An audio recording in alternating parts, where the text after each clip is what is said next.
E aí, pessoal, tudo bem? Vamos iniciar aqui o estudo da depreciação, que é algo muito importante para a sua prova de contabilidade geral, né? Regra é que em toda prova de contabilidade a gente tem aí uma questão envolvendo cálculos de depreciação. Conforme a gente viu, não tem sentido eu manter um item lá no meu imobilizado, o seu custo de aquisição, se eu sei que aquele item, com o passar do tempo, né, seja pela ação da natureza, seja por obsolescência tecnológica, seja pela quantidade de uso daquele equipamento, eu mantenho ele a seu custo. Então eu tenho que ir diminuindo o seu custo, como eu faço isso através da conta de depreciação acumulada. Eu vou retificando o valor desse item, retificando mensalmente, ou seja, sistematicamente, o valor desse item pela depreciação, tá ok? Então vamos dar uma olhadinha nesses conceitos, muita atenção aqui, né? Então depreciação é o custo ou despesa, eu coloquei aqui custo ou despesa apenas para que não houvesse nenhuma falha técnica aqui, né? Porque para efeito de contabilidade, a gente acaba considerando, contabilidade geral, a gente acaba considerando, quando a gente fala de depreciação, uma despesa, né? Mas pode ser custo também, pode ser custo, mas isso interessa mais a contabilidade de custos, ou seja, uma depreciação referente a um equipamento da fábrica, lá em contabilidade de custos, a gente considera que essa depreciação faz parte do custo de produção, portanto, é integrada ao custo daquela mercadoria produzida. Mas para efeito de contabilidade geral, novamente, né, geralmente, então, a gente considera 99% das vezes, quando fala em depreciação, o lançamento é despesa de depreciação, né, e não no custo do produto produzido. Isso é algo que interessa mais a contabilidade de custos. Falou em contabilidade geral, falou em depreciação, estamos falando de uma despesa de depreciação e não de algo que vai ser integrado ao custo do item produzido, tá? Mas existe aí essa possibilidade, então, da depreciação ser considerada um custo, embora não seja a regra geral aqui para efeitos de contabilidade geral, tá ok? Então é o custo ou despesa decorrente do desgaste ou da obsolescência de ativo imobilizado pelo uso ou ação da natureza. A depreciação de ativo imobilizado ocorre tanto em bens destinados à produção de bens, ou seja, um equipamento, por exemplo, que produz outros bens, né? Ou um equipamento que produza um determinado serviço, quanto em bens não destinados à produção, sendo tratados respectivamente como custos e despesas. Então, o que ele está falando aqui é o seguinte, né? Isso aqui interessa mais a contabilidade de custos, novamente. Uma depreciação, por exemplo, de um computador lá da área administrativa ou do setor de vendas. Isso não tem a ver com o setor produtivo, portanto, é uma despesa de depreciação.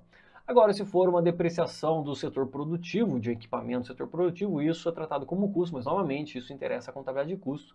Para efeito de contabilidade geral, como regra, a gente trata tudo como despesa, despesa de depreciação, ok? Mas só para que não houvesse aqui um erro técnico nessa tipo de informação, eu coloquei isso aqui, tá ok? Então, regra geral, então, um imobilizado destinado à produção, a gente trata isso aqui como custo e não destinado à produção como despesa, tá ok?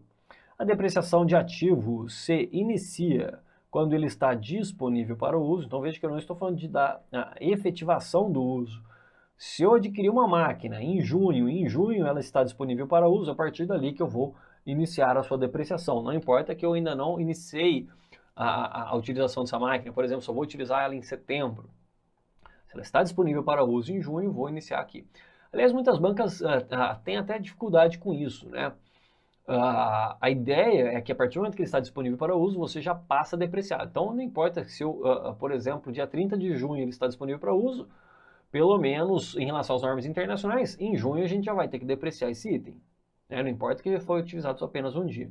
Muitas bancas acabam considerando que, se aquele item está disponível para uso até o dia 15, ou seja, do dia 1 ao dia 15, eu vou incluir aquele mês de início a depreciação daquele mês. Depois disso, ou seja, do dia 16 até o final do mês, eu vou depreciar apenas no mês subsequente. É muito raro isso aqui cair em prova. Geralmente as bancas não querem essa dor de cabeça. Geralmente a aquisição ocorre no dia 1 ou no dia 2 do mês. Então, não há dúvidas, aquele mês já vai ser depreciado, tá ok? Bom, então olha lá, quando ele está disponível para uso, ou seja, quando ele está no local e em condição de funcionamento da forma pretendida pela administração.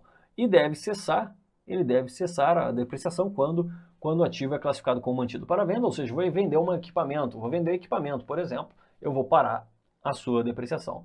Ou quando ele é baixado, o que ocorreu primeiro. Nesse caso aqui, já vendi ele, por exemplo, ou baixei porque o seu valor contábil seja zero, por exemplo.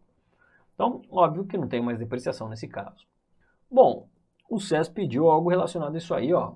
em 2017. A depreciação de ativo somente deve ser contabilizada a partir do momento que ele estiver efetivamente em uso. Não, é quando ele está o quê? Disponível para uso.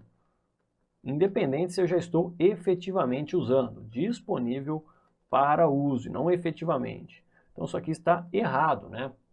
Isso aqui está errado.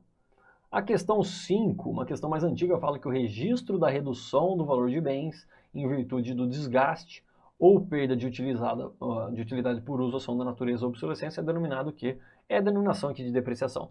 Aliás, vou aproveitar, né, e lembrar como que se dá o cálculo da depreciação. Suponha que a depreciação de determinado item seja R$10.000 por mês. Como que se dá o lançamento disso? Veja que contabilidade, geralmente, então a gente vai debitar despesa com depreciação no valor aí de R$10.000, afetando o que negativamente o resultado da entidade, e um crédito na depreciação acumulada.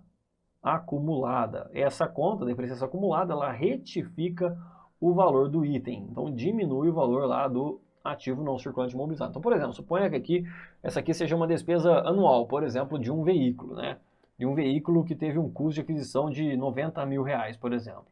Então, esse veículo vai estar lá R$90.000 e vai ter aqui uma conta retificando ele, chamada depreciação acumulada, no valor aí de R$10.000. Portanto, esse aqui é o valor contábil desse item, só para a gente já antecipar esse lançamento contábil. Então, como regra geral, o débito vai ser em despesa com depreciação, despesa de depreciação, que é uma conta de resultado, né? Lembrando que se for, né, no caso de contabilidade de custos, aquele equipamento produtivo, do setor produtivo, né, como regra lá em contabilidade de custos, esse débito não seria em despesa, seria como custo, ou seja, na própria conta estoques de produtos em elaboração, para a mensuração do custo total de produção daquele estoque, tá ok? Mas para efeito de contabilidade geral é despesa, tá ok? Questão de número 6. Não, vamos falar aqui de taxa de depreciação. Bom, a taxa de depreciação ela é utilizada de acordo com o prazo de vida útil estimado para o bem. O valor residual e a vida útil de um ativo são revisados pelo menos ao final de cada exercício.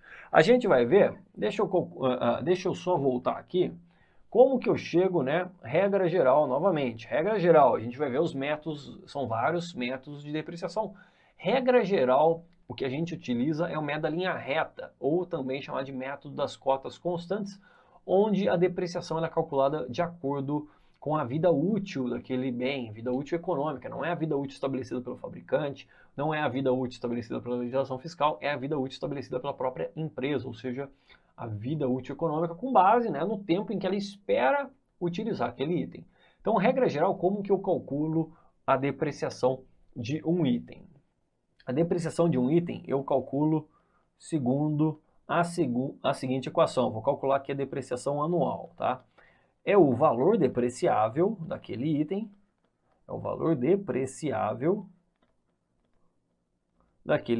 dividido pela vida útil. E o que é o valor depreciável? O valor depreciável nada mais é do que o custo de aquisição daquele item menos o valor residual. A gente já vai ver o conceito de valor residual, mas basicamente é aquele valor que não sofre depreciação, ou seja, é um valor de venda daquele item ao final de sua vida útil, né? Final da sua vida útil. Por exemplo, aquele caminhão de R$90.000 ali em cima, adquiri por R$90.000. Eu sei que ao fim da sua vida útil, por exemplo, daqui 5 anos, 7 anos, eu consigo vender ele por R$10.000, por exemplo. Então não tem sentido eu depreciar R$90.000 se eu sei que ao final da sua vida útil ele tem um valor ainda de R$10.000. Portanto, eu só vou depreciar o custo 90 menos o valor residual de R$10.000, só vou depreciar 80.000, que seria o valor depreciável, tá ok? Então, custo menos valor residual dividido por vida útil é o conceito aqui de depreciação anual. De acordo com o método das cotas constantes, existem outros métodos, né? Mas esse é o disparado que mais é cobrado, tá ok? Então, só para a gente continuar aqui essa análise desse slide, né? Então, olha lá. Então, essa taxa de depreciação, o que é a taxa de depreciação? Nada mais é do que 100% do valor depreciável dividido pela vida útil, né? Então, por exemplo, se a vida útil de um item for de 5 anos, a sua taxa de depreciação vai ser o quê? 20% ao ano. 20% ao ano. Então a taxa de depreciação é utilizada de acordo com a vida útil, sendo que o valor residual, ou seja, o valor de venda ao final de sua vida útil e a vida útil desse item, ele é revisado anualmente, né? Então coloquei aqui, ó, muito cuidado com isso aqui tem despencado em provas, hein? Atenção, atenção, quem define a vida útil é a própria entidade. É a própria entidade, que levará em conta os seguintes fatores na determinação de sua vida útil. Então veja que quem define a vida útil é a própria entidade. Não é o fabricante, não é o fabricante do item, não é a legislação fiscal, não é o seu vizinho, não sou eu, não é você, é a própria entidade. A administração da entidade define a vida útil, obviamente levando em consideração diversos fatores. A sua política de renovação de máquinas, a sua política de manutenção das máquinas. Em tese, quanto mais tem um programa, assíduo, né, de manutenção, em tese a vida útil daquele equipamento vai ser maior. O número de turnos utilizados. Então, se eu utilizo aquela máquina apenas durante 8 horas, certamente sua vida útil vai ser maior do que se eu utilizar ela continuamente, ou seja, em 3 turnos. Tudo isso será levado em consideração na definição da vida útil daquele equipamento pela administração da entidade, tá ok? Então, esse é o conceito de vida útil econômica, é utilizado para cálculo de depreciação em contabilidade, tá ok? Muitas pessoas, principalmente quem estuda há muito tempo, vai falar, é aquela depreciação utilizada na legislação fiscal.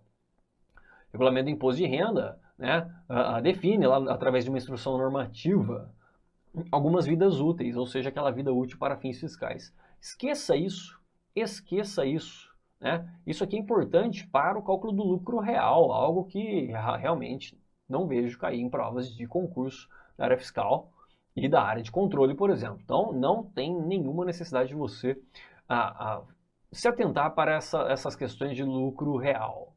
Nenhuma. A gente vai utilizar depreciação utilizada através da vida útil econômica, que é aquela definida pela própria entidade, tá? Então, olha só, a entidade leva os seguintes fatores na determinação dessa vida útil, né? O uso esperado do ativo, né? Que é avaliado com base na capacidade de produção física esperada desse ativo, ou seja, quanto mais eu produzo, em tese, menor vai ser a vida útil. Desgaste físico normal esperado, que depende de fatores operacionais, como o número de turnos, conforme a gente falou, durante os quais o ativo será utilizado, programas de reparo e manutenção e o cuidado e a manutenção do ativo enquanto ele estiver ocioso. Obsolescência técnica ou comercial proveniente de mudanças ou melhorias na produção ou de mudança na demanda do mercado para o produto ou serviço derivado ativo. E ainda limites legais ou semelhantes no uso do ativo, tais como as datas de término de contratos de arrendamento mercantil relativo ao ativo, tá ok? Então esses aí são o quê? Os fatores que a administração leva em consideração para a determinação da vida útil de um item. Bom, eu trouxe aqui, né, apenas para reforçar o que eu já falei, né? Olha lá, cuidado. A legislação fiscal, através da instrução normativa da Receita Federal, número 162 de 98, define a vida útil para fins, para diversos itens do imobilizado, ou seja, veículos, máquinas, é uma instrução bem gigante, né, bem grande. No entanto, a partir de 2010, as entidades devem seguir a depreciação que eu disse, né, econômica, ou seja, a partir da vida útil econômica, que é aquela em que a própria entidade define a vida útil de seus bens depreciáveis. Então, só como curiosidade, né, eu trouxe uma tabela bem reduzida, né, essa tabela da instrução normativa ela é gigante. Trouxe uma tabela reduzida, né, com aí as taxas mais comuns de depreciação. Então, para edificações, sendo o prazo de 25 anos, 100% dividido por 25, a gente chega em 4% ao ano. Para instalações, máquinas, equipamentos, móveis e utensílios, dá 10 anos, então dá uma taxa de 10% ao ano. E para veículos, 5 anos, o que dá aqui 20% anual. Obviamente que veículos, aqui vou até pôr um asterisco, obviamente que não é algo assim tão simples, né? Regra geral, para efeitos de prova, né? Antigamente falava de veículos, a gente depreciava ao longo de 5 anos. A gente tinha que saber esses prazos. Obviamente, agora temos caminhões, tratores, tem vários tipos de veículo, né? Empilhadeira, cada uma tem a sua vida útil definida nessa instrução normativa. Mas, novamente, essa é uma vida útil utilizada para fins fiscais, ou seja, aquela permitida para fins fiscais, né? E isso não interessa para a prova de contabilidades, interessava antes, atualmente não, a gente utiliza o conceito de vida útil econômica. Mas por que então que eu estou falando disso não interessa mais? Porque de repente, numa prova atual, de repente uma banca desavisada esquece disso e ainda não fornece para você a vida útil. Então, veja só, eu estou fazendo uma prova que eu tenho que calcular a depreciação e ele não me fala vida útil. Eu vou sentar e chorar? Não, eu vou utilizar esses prazos dados por essa tabela. Então, é exceção, não é mais para que isso ocorra, né? Ou seja, não é mais para que uma banca cobre algo relacionado à depreciação e não dê a vida útil. Mas pode ser que ainda caia, como caiu em questões recentes, de questões envolvendo o cálculo de depreciação e não havia vida útil. Vou sentar e chorar? Não, vou utilizar esses prazos. Então, como regra geral, vida útil é de 10 anos, ou seja, 10% ao ano, taxa de depreciação, para edificações 25 anos e para veículos 5 anos. Leve isso, então, regra geral 10 anos, veículos 5 anos e edificações 25 anos. Se não vier, e apenas se não vier, uma exceção, a vida útil na sua prova, você utiliza essa vida útil, definida pela legislação fiscal, tá ok? Bom, trouxe mais um conceito aqui que era muito utilizado antes, né? Até colocou aqui legislação fiscal, e não é mais para ser considerado agora. Por quê? Por que não é mais considerado agora? Porque a gente viu que dentro do conceito de vida útil econômica, a administração da entidade é quem define a vida útil, não é? De acordo com vários fatores, dentre os quais o número de turnos que aquela máquina vai trabalhar. Ou seja, se ela vai trabalhar 8 horas, eu vou definir em 10 anos. Se ela trabalhasse 16 horas, a vida útil, sei lá, seria 7 anos. Não sei, é a administração que vai fazer esse cálculo, ok? No entanto, a legislação fiscal, então em provas antigas, existia o coeficiente de aceleração dessa depreciação, que nada mais é do que um coeficiente aplicado sobre o número de turnos trabalhados, né? Trabalhou 8 horas, o coeficiente é 1, ou seja, não tem impacto nenhum. Trabalhou 2 turnos, ou seja, 16 horas, o coeficiente é de 1,5. E quando aquela máquina trabalha continuamente, ou seja, em 3 turnos, a gente aplicava um coeficiente de 2 sobre aquela taxa de depreciação. Novamente, é algo que a gente não utiliza mais, a não ser que você identifique claramente que é exceção, é muito raro cair ainda nisso, você identifique que o examinador está querendo trabalhar com esse conceito, ok? É muito raro. Então, olha aqui, os bens que são utilizados em períodos maiores do que 8 horas diárias poderão adotar a taxa de depreciação que é acelerada, por sofrerem maior desgaste. Para o cálculo dessas taxas é necessária a adoção dos seguintes coeficientes. Então, olha lá, 2 turnos a gente aplica 1,5, 3 turnos aplica 2, né? Então, por exemplo, num veículo aqui, né, que a taxa de depreciação dele é 20, se ele trabalhar em 2 turnos, a taxa seria de 30%, ou seja, 20 vezes 1,5. Mas, novamente, essa aqui é uma exceção. Atualmente, isso aqui é uma exceção, né? Como regra geral, a gente nunca vai utilizar esses dois slides aqui. Como regra geral, a gente nunca vai utilizar esses dois slides, né? Bom, valor residual. Vamos falar sobre valor residual dos bens depreciáveis. Então, conforme eu disse, já falamos, né? O bem do ativo mobilizado muitas vezes possui um valor de mercado ao final de sua vida útil. Dessa forma, não seria prudente depreciar todo o valor desse bem de forma que ao final de sua vida útil seu valor contábil estivesse zerado, né? Por que eu vou zerar esse valor contábil se ele tem um valor de mercado ao final de sua vida útil?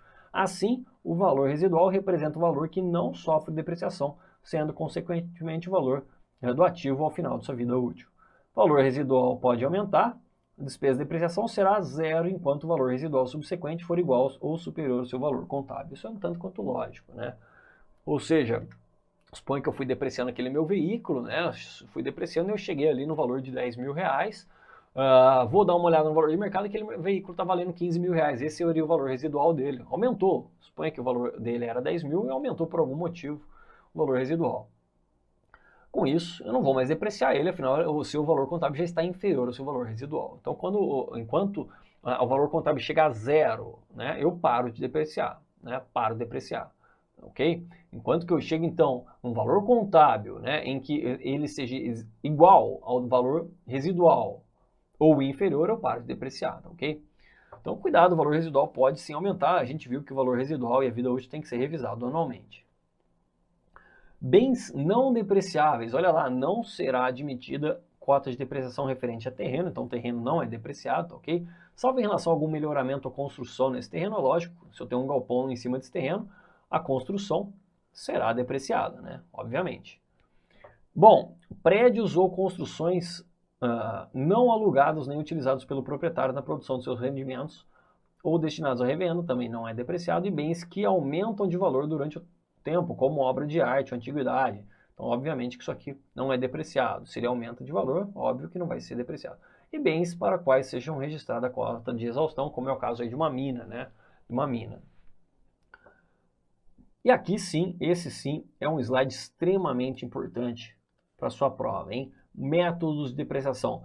Basicamente, todas as questões falam do método linear ou método das cotas constantes, né? Onde a gente aplica taxas constantes ao longo da vida útil do bem. Então, essa aqui é aquela fórmula que a gente já viu. A depreciação anual de determinado bem vai ser o seu valor depreciável, ou seja, custo, menos o valor residual, dividido pela vida útil. Pela vida útil. Então, essa é a depreciação. Perceba que a depreciação vai ser constante. Né? Então, suponha que o valor depreciável aqui seja de 100 mil reais, né? Custo de 110 e valor residual de 10 mil reais. Então, 100 mil reais valor depreciável, se a vida útil for 10 anos, então vai ser 10 mil por ano que eu vou depreciar esse item. Debitar, então, despesa com depreciação de 10 mil reais, afetando negativamente o resultado, e creditar a depreciação acumulada. Então, todo ano vai ser 10 mil reais, né? A não ser que haja aí uma alteração no meio do caminho do valor residual da vida útil. Então, a taxa aqui é constante. Temos ainda o método Cole, ou método das cotas crescentes, aliás, cotas decrescentes, né? Consiste na aplicação de taxas variáveis ao longo da vida útil estimado para o bem, de acordo com a soma dos algarismos que formam o tempo da vida útil do bem. Um cara muito louco que criou isso aqui, né? Esse método de despesa é decrescente, né? Muito embora também exista o método Cole pelas cotas crescentes, mas eu nunca vi cair em prova. Você já vai entender isso aqui. Então, regra geral, método Cole, cotas decrescentes ao longo de sua vida útil, ou seja, maiores despesas no início da vida útil do bem. Então, por exemplo, suponha que determinado veículo, adquirir um veículo cuja vida útil seja de 5 anos. Como que se dá a depreciação segundo o método Cole, ou método das cotas decrescentes, que é a regra geral?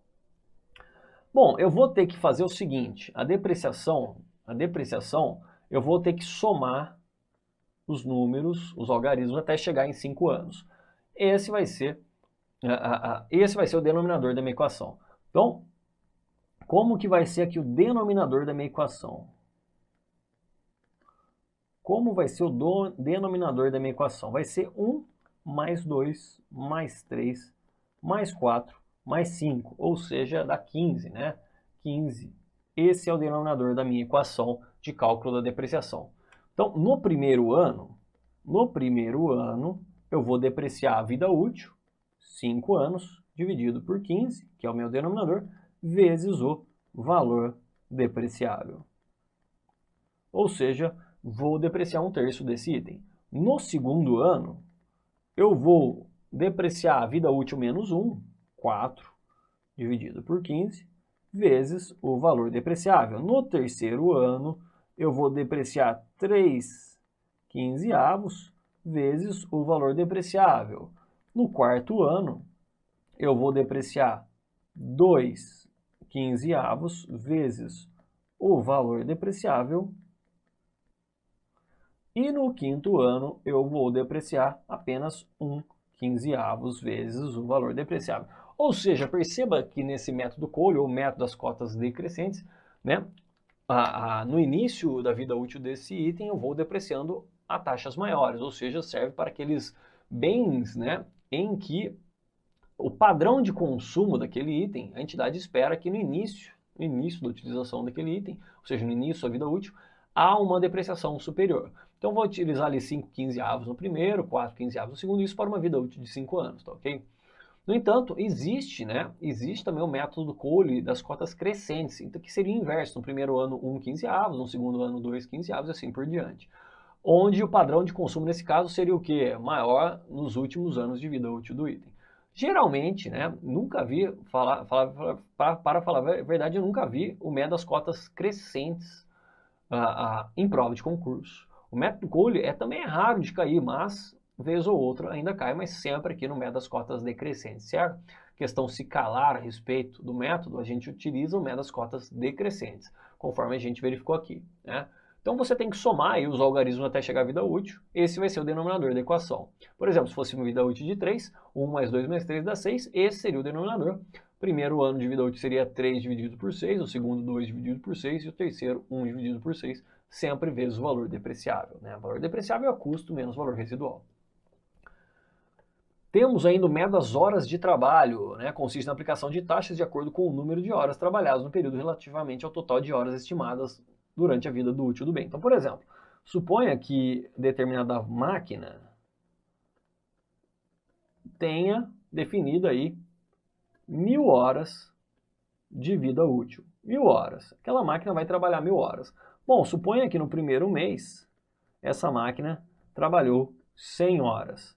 Ora, se ela trabalhou 100 horas, né, eu concluo que a sua depreciação vai ser de 10%, ou seja, 100 dividido por 1000 dá 10%. Suponha que no segundo mês essa máquina trabalhou 50 horas. 50 horas dentro do universo de 1000 horas dá 5%. Então eu vou depreciando essa máquina até chegar aqui em todas as 1000 horas. Então esse é o método das horas de trabalho. A gente tem que verificar a quantidade de horas trabalhadas. E a mesma coisa em relação às unidades produzidas, né? Mesma coisa, ou seja, relaciona-se com a estimativa de quantidade de unidade produzida ao longo da vida útil. Por exemplo, suponha que eu tenho uma máquina de Xerox, né? Fiz uma propaganda aqui para Xerox, mas tudo bem, vamos lá. Uma máquina de Xerox que eu estimo, né? Estimo aqui uma vida útil de 1 milhão de cópias. 1 milhão de cópias, né? Suponha que então no primeiro mês, a entidade tenha realizado 10.000 cópias.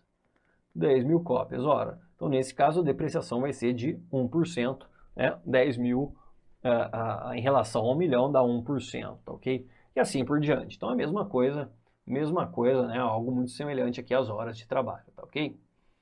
Depreciação de bens usados. Muito raro cair isso aqui em prova, mas eu já vi cair. Então, de repente, pode cair exatamente na sua prova. Vamos lá. Depreciação, é permitida a depreciação de bens usados, sendo que a taxa anual de depreciação de bens adquiridos usados será fixada tendo em vista o maior dos seguintes prazos.